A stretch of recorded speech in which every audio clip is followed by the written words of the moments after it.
Hi this is Priya welcome to lucky news. ముస్లింల సంక్షేమం లక్ష్యంగా జగన్ పాలన రాష్ట్రంలో కొనసాగుతుంది. రాబోయే రోజులలో ముస్లిం సోదరులకు షాదీఖానా స్థలం మంజూరు చేస్తాం. ముస్లిం కమిటీ రాజమండ్రి అధ్యక్షుడిగా ఆరిఫుల్లా ఖాన్ బాధ్యతలు చేపట్టారు. ముస్లింల ఆత్మీయ సమ్మేళనంలో MP Bharat Ram, RUDA chairperson Ravuthu Suryaprakash Rao పాల్గొన్నారు.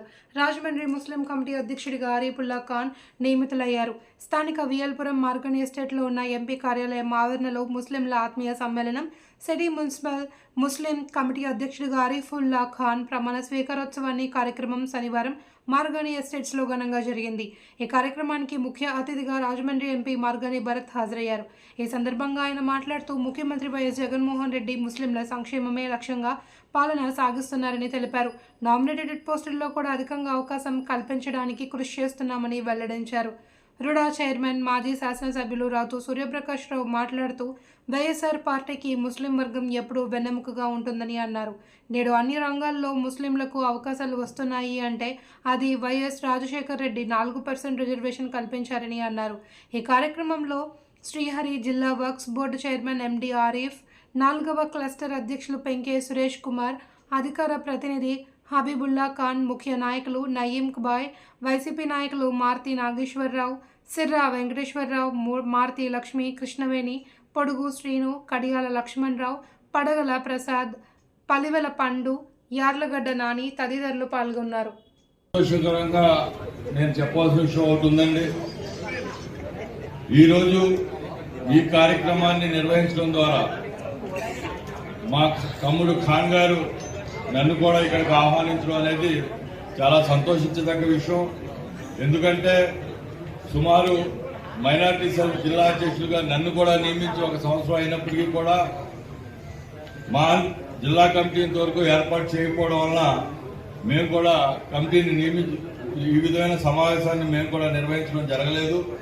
కానీ మొట్టమొదటిసారిగా ఈ సంవత్సర కాలంలో నేను కూడా అధ్యక్షుని అయ్యాక ఇంతమంది నా మైనార్టీ సోదరుల ముందు మీ అందరితో కూడా నాకు మాట్లాడే అవకాశాన్ని కల్పించినటువంటి మా తమ్ముడు ఖాన్ గారికి, అలాగే రాజమండ్రి స్థానిక ముస్లిం నాయకులందరికీ కూడా ముందుగా నేను ధన్యవాదాలు తెలియజేస్తున్నాను.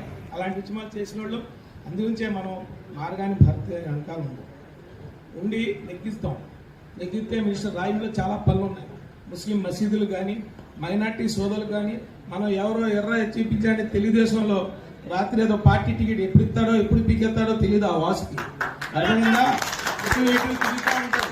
ఆ చంద్రబాబు కన్నాకే నెగ్గుతాడో లేదో ఆయనకే నమ్మకం లేదు. మన అనౌన్స్ ఇచ్చింది ఆవిడ భార్య, ఎవరో తీసుకున్నాను ఆయనకి నేను నిలబడిపోతానంటుంది. అంటే అలా ఉంటుంది వాళ్ళ రాజకీయం. ఇంట్లోనే రాజకీయాలు వాళ్ళకి మన బద్ధశత్రువు బీజేపీ, అలాగే పవన్ కళ్యాణ్ పార్టీ, ఇవన్నీ పనికిరాని పార్టీలు ఎప్పుడు విడిపోతారో తెలియదు, ఎప్పుడు ఉంటారో కూడా తెలియదు. అందుగురించి మన ఐక్యమత్యంతో అల్లా దయ వల్ల మనకు మంచి నాయకుడు ఇచ్చాడు కాబట్టి మార్గాన్ని భరత్ ఆయనకి నెగ్గించుకుందాం. మినిస్టర్ అవుతాడు, అన్ని పనులు చేయిస్తాం.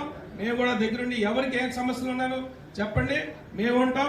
మీరు కూడా ఒక యూత్ లీడర్ మన ఆరిఫ్కి కమిటీ వేయించాం, టౌన్ కమిటీ ఆరిఫుల్లాకి, అర్థమైందా? అలాగే నిజాం గారు స్టేట్ లీడర్ అయ్యారు. అలాగే మన ఈడున్నాడు, మన రమీజ్ ఉన్నాడు, అలాగే అక్రమ్ ఉన్నాడు. వీళ్ళందరూ నాయకులే. మన బడాఖాన్ ఎప్పటి నుంచో పార్టీ గురించి కష్టపడుతున్నాడు.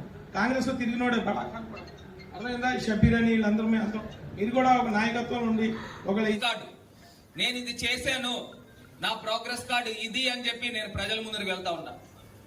మీకు కనుక ధైర్యం ఉంటే మేము చేసింది ఇది అని ప్రోగ్రెస్ కార్డు మీరు చూపించగలరా అని అడుగుతా ఉన్నా. ఫ్లెక్సీలు పెడతా ఉన్నారు. అమరావతి కావాలంటే టీడీపీ రావాలంటే, అంటే అమరావతి ఎక్కడ రావాలి? ఈనాడు పేపర్లో రావాలి, లేదా ఆంధ్రజ్యోతి పేపర్లో రావాలి. అందుకు మేము చేసేది ఏం లేదు. టిట్కో ఇల్లులు కావాలంటే టీడీపీ రావాలంటే, టిట్కో ఇల్లులు దేశంలో అన్ని చోట్ల ఉన్నాయి. ఇవాళ ఆంధ్రప్రదేశ్ లో 2 లక్షలు టిట్కో ఇల్లులు కడతా ఉంటే ఉత్తరప్రదేశ్ లో 15 లక్షల ఇల్లులు కడుతున్నారు, మహారాష్ట్రలో 10 లక్షల పైన ఇల్లులు కడతా ఉన్నారు, ప్రతి చోట కడుతున్నారు. కానీ ఈ ప్రబుద్ధుడు చంద్రబాబు నాయుడు గారు చేసిన కార్యక్రమం ఏంటంటే ఈ టిట్కో ఇల్లులకి సంబంధించి ఫుట్టింగ్లు వేసాడు, పిల్లర్లు కట్టాడు, అక్కడక్కడ కొన్ని చోట్ల స్లాబ్లు వేసాడు. వేసిన తర్వాత రాష్ట్ర ఖజానాలో మిగిల్చిన డబ్బు ఎంత తెలుసా అండి? కేవలం 100 కోట్ల రూపాయలు. 100 కోట్ల రూపాయలు. మరి 2 లక్షల ఇల్లు ఎక్కడి నుంచి కట్టాలి?